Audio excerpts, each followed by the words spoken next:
It's All Things Considered, and I'm Dave Lawrence. We're continuing our off-the-road series of interviews with artists around the world, sharing their experiences during the pandemic and other crises. You can hear everything we've aired so far at hawaiipublicradio.org, and that includes the complete 30-minute session with this guy, legendary guitarist and songwriter John McLaughlin of Mahavishnu Orchestra fame.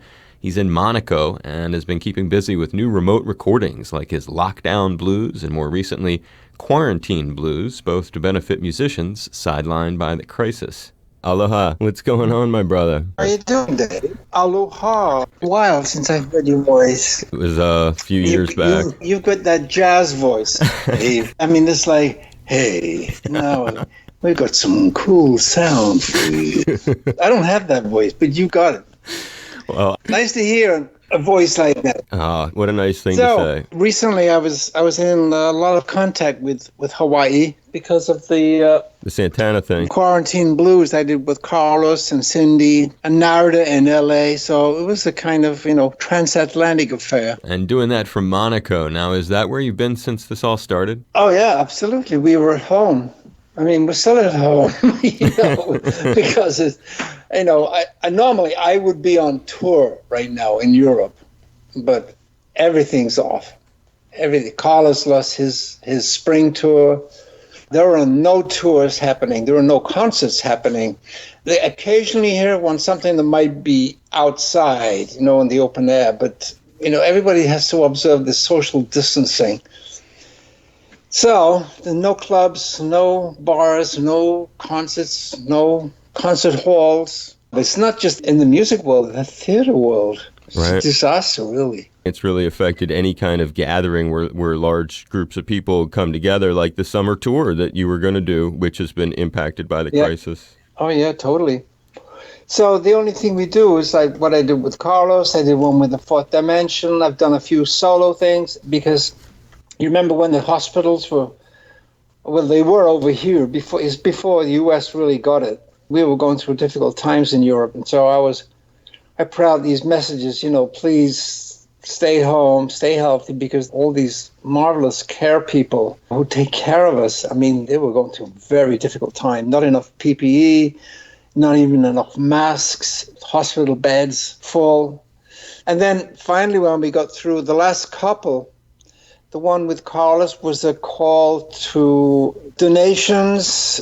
It was the... Music Cares Coronavirus Relief Fund? Yes, exactly. It's part of the Grammy Institution.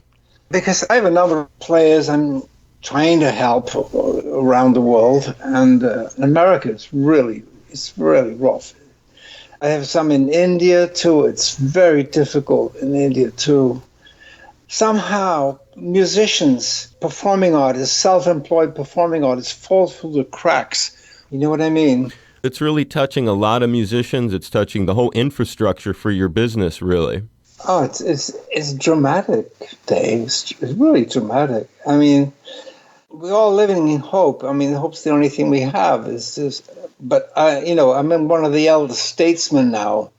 I've been around since Noah, so even though there's no record industry left, but the little dribbles and drabbles of the royalties, once you've made 50 records, it adds up, we can survive. But the young people, there's no record industry, so there's no record deal. So everybody's surviving on gigs, concerts, tours, whatever. And when they go, there's nothing left. It's really difficult. You had a summer tour that was all set with the Fourth Dimension band. That was postponed. What's the forecast for anything like that coming back for you? There isn't any. Wow, man. I'm sorry. I have to laugh, otherwise I'll weep. But there isn't any. I don't have anything open before 2021.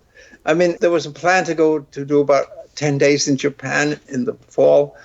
But it's no way. There's no way that's happening. Look at Tokyo. Tokyo's just got a big spike. I mean, it's crazy, this virus, what it's doing. So that's off. No, everything is off.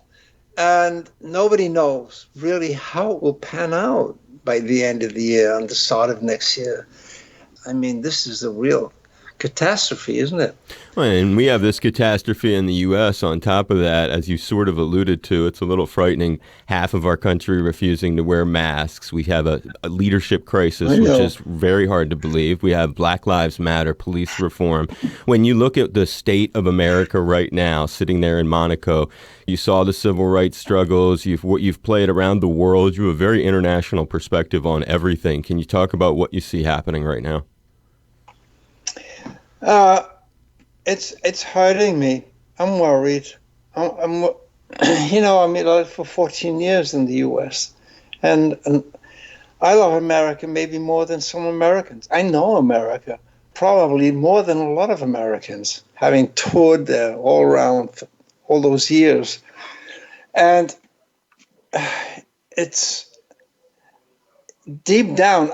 I'm afraid. I'm nervous that actually, and because the Black Lives Matter is marvelous, but I'm afraid that it will take, I don't know, another 100 years for the Black American to have equality. I see America's, was built on slave energy, and it's in the psyche, and it really upsets me to see that it's still this raising its ugly head so often.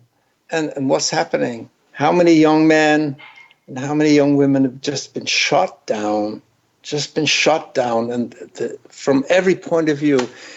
I don't want to sound pessimistic, but I'm hurting, Dave. It hurts me to see that, because Black American music is what saved my life. I mean, I was a classical pianist until I was 11, and the guitar came, and along came Muddy Waters, Bill Brunsey, Lead Belly, Robert Johnson, and then the jazzmen. I mean, my whole life is founded on Black American music. Oh, yes, okay. I've studied the Hispanic and flamenco music. I've studied Indian music. But the vitality and spontaneity of jazz music is what captured me. And to see the Black American, especially the Black American male, being subjected to such tyranny and just endemic tyranny.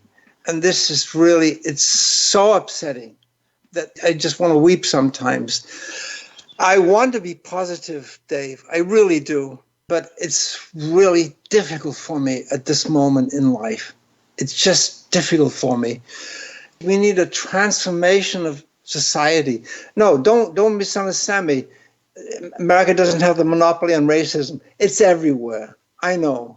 It's everywhere. In Asia, it's in India, it's in Japan, it's in China, it's in England, it's in France, it's everywhere. But in America is particularly abrasive and particularly acute, that upsets me profoundly. So without a transformation of society, people just realizing that we don't have a planet B, Dave, do we? Nope. We have to take care of each other. Otherwise, how are we going to survive as humanity? If we're you're different, and so I don't like you. What is this? It's just stupid. It's ignorant. I mean, we have to take care of each other. We don't have a choice. I know society's messed up. The inequities, the unbelievable wealth in the West. Look at what happens in even in Venezuela. Okay, you've got a wacky president. It's crazy. I know I could go on. I'll stop right there. That said, I know it's hard, but at the end, let me add that I have absolute faith in human nature, because human nature, I believe, is fundamentally good. We're all born loving, aren't we, as kids? That's all that's real, Dave, isn't it? The rest is just nonsense. I mean, it's just a trip. I sound like an old man. No, you don't. You don't. You sound, I love it. I love talking to you. Yeah, me too. It's a real pleasure, Dave. It's the great John McLaughlin, part of our Off the Road series today. A huge mahalo to you. Wishing you the very best. Please stay safe, Brother John. Thanks, Dave. You too, man. Take care.